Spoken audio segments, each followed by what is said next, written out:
Alors, nous sommes ce jour mercredi et comme tous les mercredis dans la chronique du jour, nous parlons d'économie. Aujourd'hui, avec notre chroniqueur économique, le doctorant en sciences économiques Youssaoui Youssef Kwanda, nous allons nous intéresser aux différents aménagements qui sont actuellement en cours au sein de notre chambre de commerce. Alors, bonjour Monsieur Kwanda et bienvenue sur le plateau. Bonjour madame et merci. Alors, on va parler aujourd'hui de la chambre de commerce. C'est quoi déjà une chambre de commerce? Bon, peut-être que c'est un peu délicat de répondre à la question de savoir c'est quoi une chambre de commerce, mais au Burkina Faso, la chambre de commerce, c'est un établissement public euh, qui est chargé de représenter et de défendre les intérêts euh, disons, du monde des affaires dans son ensemble. Il faut dire qu'elle a été créée il y a assez longtemps parce qu'elle a été créée en 1948 avec son siège à Bobo du Lasso sous forme de chambre d'agriculture et d'industrie. Et au fil des mutations, nous avons abouti finalement en 2007 en une chambre de commerce d'industrie avec la séparation de l'artisanat puisqu'on a créé une chambre autonome d'artisanat. Il faut dire que depuis un certain temps, cette chambre a acquis une certaine envergure et une certaine importance tant au plan national qu'au plan international. D'accord, mais quel est son rôle concrètement? La chambre de commerce a un triple rôle, suivant ses statuts. C'est un rôle d'abord, je vais dire, consultatif, parce que l'autorité publique qui a mis en place cette chambre de commerce la consulte souvent pour prendre des décisions importantes. Vous vous rendrez compte d'ailleurs que lorsque nous organisions, ou disons lorsque on organisait au Burkina Faso, peut-être que ça va revenir, les rencontres entre le gouvernement et le secteur privé, c'était la chambre de commerce qui était l'interlocuteur privilégié. Vous savez aussi que la chambre de commerce euh, répond au nom du monde des affaires, du secteur privé dans son ensemble, auprès de beaucoup d'institutions. Et aussi, il faut dire probablement que c'est l'élément central dans le sens de la consultation du secteur privé dans notre pays. Le second rôle que l'on peut assigner à la chambre de commerce, c'est celui de la représentativité. Vous savez que la chambre de commerce est représentée par exemple au niveau du Conseil économique et social. Vous savez par exemple que la chambre de commerce représente le monde des affaires au sein d'organisations fêtières au niveau sous-régional, au niveau de l'UEMOA, au niveau de la CEDEAO. La chambre de commerce représente aussi le monde des affaires au niveau de ce qu'on va appeler globalement la commission de privatisation au Burkina Faso. Notre question, quelle importance, comment dirais-je, quelle importance, disons, donc peut-on apporter à cette chambre de commerce-là Pour concernant notre regarder, pays, bien sûr. il faut se dire que la chambre de commerce a une circulation qui est double. Nous avons d'abord la chambre consulaire qui est l'organe décisionnaire en quelque sorte, qui prend les décisions d'orientation que la chambre en elle-même doit suivre. Et nous avons un autre compartiment qui est celui de la direction, qui est chargé de l'exécution et la mise en œuvre des décisions qui ont été prises au niveau de la chambre consulaire. Lorsqu'on regarde bien, on regarde d'un côté d'abord, rien que la chambre consulaire passée, lorsque vous voyez la liste des personnes qui composent cette chambre consulaire, là, nous avions des grands noms du monde des affaires de notre pays. Nous avions Aliseta Ouedraogo, Nassa Idrissa, Compaoré Apollinaire, Balou Dendinaba, Venlegda Mamounata. En fait, c'est les grands noms du monde des affaires. C'est-à-dire que c'est véritablement une force économique assez importante lorsqu'on regarde de ce côté-là. Et lorsqu'on regarde de l'autre côté, au niveau de la direction aussi, on s'est rendu compte que plus tard, plusieurs directeurs de la Chambre de commerce sont passés ministres. C'est peut-être pas un élément très illustratif, mais c'est quand même indicatif de ce que nous pouvons avoir. Et si on revient encore au rôle représentatif de la Chambre de commerce au niveau de certaines institutions, c'est-à-dire c'est l'interlocuteur, le répondant principal du monde des affaires auprès de ces institutions-là. Et si vous voulez, la Chambre de commerce, à travers son troisième rôle, qui est celui de l'administration, parce que la Chambre de commerce peut décider d'acquérir pour une gestion publique ou collective, pour un intérêt collectif de l'ensemble du monde des affaires, d'acquérir par exemple un port sec quelque part dans un pays côtier ou décider de signer une convention avec des services douaniers étrangers, par exemple pour faciliter le transit et le transport de l'ensemble des acteurs du monde des affaires. C'est-à-dire qu'aujourd'hui, on est logiquement dans une situation où notre chambre de commerce acquis une certaine importance, une certaine envergure, de telle sorte que si on se retrouve dans une situation de difficulté de fonctionnement, probablement que l'économie dans l'ensemble va se ressentir. L'économie dans l'ensemble va se ressentir alors. Mais que dit de notre ministère de l'Industrie et du Commerce alors?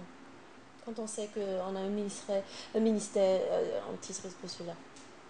Le ministère ne joue pas le même rôle que la Chambre de commerce. La Chambre de commerce est en quelque sorte une représentation du monde des affaires, alors que le ministère de l'économie et le ministère du commerce en lui-même est en quelque sorte le bras administratif. Je vais dire, c'est la représentation de l'administration, le département ministériel qui est chargé de l'administration des affaires. C'est peut-être pas la même chose. C'est-à-dire, nous avons d'un côté le secteur public et d'un côté le secteur privé, même si en quelque sorte la Chambre de commerce est un établissement public.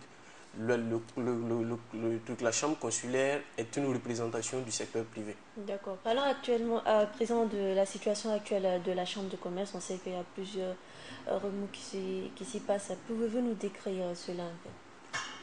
Oui, effectivement, vous savez qu'à la faveur de l'insurrection qui a emporté le régime du président Compaoré, beaucoup de gens ont réclamé la dissolution de la chambre consulaire.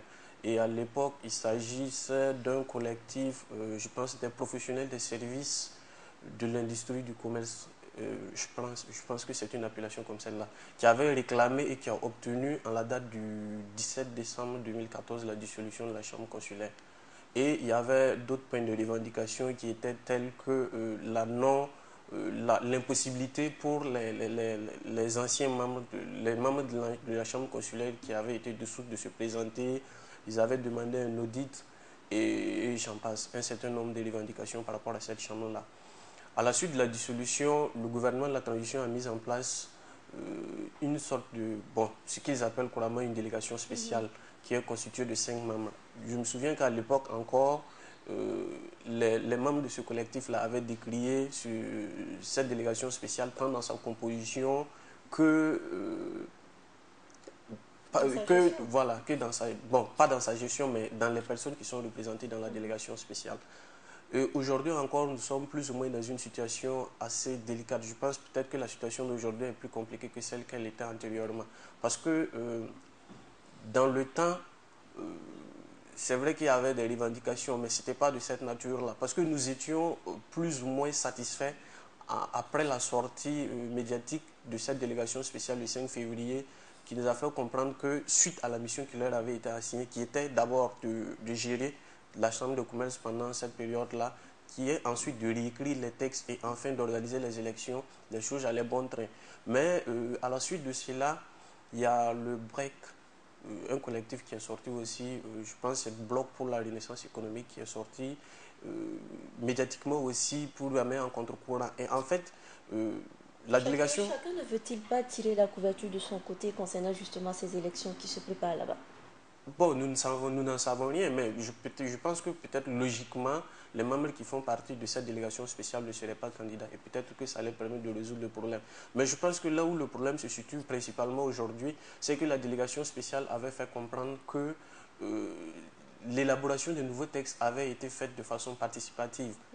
Alors que le BREC a annoncé que, ou disons dans la déclaration du BREC, il est ressorti que la gestion était opaque et qu'ils ont demandé en vain à rentrer en possession des textes et qu'ils n'ont pas pu l'avoir. À ce niveau, nous ne savons pas qui dit le vrai, qui dit le faux. Ce que seulement nous voulons faire ressortir, c'est que nous sommes dans une situation où, après avoir écouté le Premier ministre lors de son passage à l'Assemblée nationale, nous sommes convaincus que l'orientation du gouvernement est une orientation de politique d'offre. Et en pareille circonstance, il faut mettre le secteur privé au cœur de l'activité économique. Et de ce fait, nous devons faire en sorte que il n'y ait pas je vais dire, de départ avec difficulté. Il faut peut-être aplanir toutes les difficultés que nous avons déjà au niveau de cette chambre de commerce-là, du fait de son importance, faire en sorte que les uns et les autres puissent parler le même langage avant d'aller aux élections pour que nous ne nous retrouvions pas avec une chambre qui est contestée. Parlons justement de notre économie. Est-ce que cela a une incidence sur notre économie? Ce qui se passe actuellement du côté de la Chambre de commerce. Oui, bien, si on se réfère à ce que la Chambre de commerce en elle-même représente, si par exemple la Chambre de commerce est boudée et que le gouvernement veut organiser par exemple ces consultations, secteur privé, gouvernement, finalement, qui sera l'interlocuteur dans la mesure où nous avons une chambre de commerce qui est contestée. C'est des éléments assez importants. Il faut se dire aussi que si nous voulons avoir une bonne image, par exemple, quand les diplomates ou quand le président de la République voyage, il voyage toujours avec des hommes d'affaires et autres. Et pour éviter des difficultés, pour éviter plutôt qu'il y ait des problèmes, il faut probablement discuter avec un groupe qui est commun, accepté de tout l'ensemble, de tout le monde des affaires. Et pour cela, nous avons besoin d'avoir une certaine cohérence, d'avoir un bloc qui est assez soudé et qui veut travailler pour aller de l'avant et éviter toutefois qu'il y ait ce genre de difficultés que nous avons aujourd'hui. D'autres recommandations? La recommandation principale, c'est de demander au gouvernement ou à l'ensemble des décideurs de faire en sorte de pouvoir aplanir ces difficultés-là, d'intervenir, parce que bon, nous pensons que jusque-là, le problème est suffisamment important pour que les premiers responsables n'interviennent pas de façon directe. Il faut peut-être essayer de rencontrer tout le monde, essayer de faire en sorte que les uns et les autres puissent discuter. Parce que si d'un côté on dit que la gestion a été opaque, pendant que de l'autre on dit qu'il y a eu une large consultation, c'est que probablement quelque chose qui ne va pas. C'est complètement deux choses opposées. Il faut peut-être que la personne, ou disons la personne morale qui a donné ce quitus là à la délégation spéciale de travailler, fasse en sorte que chacun puisse être autour d'une même table pour que l'on puisse discuter et arriver à une bonne fin. Le dialogue alors. Oui. Merci d'être passé sur ce plateau. Mesdames et messieurs, c'est donc fini pour la chronique économique de ce jour avec le doctorant en sciences économiques Youssef Kwanda. Il était donc question de revenir sur ce qui se passe actuellement au sein de la Chambre de commerce de notre pays, le Burkina Faso. C'est donc fini pour la chronique du jour.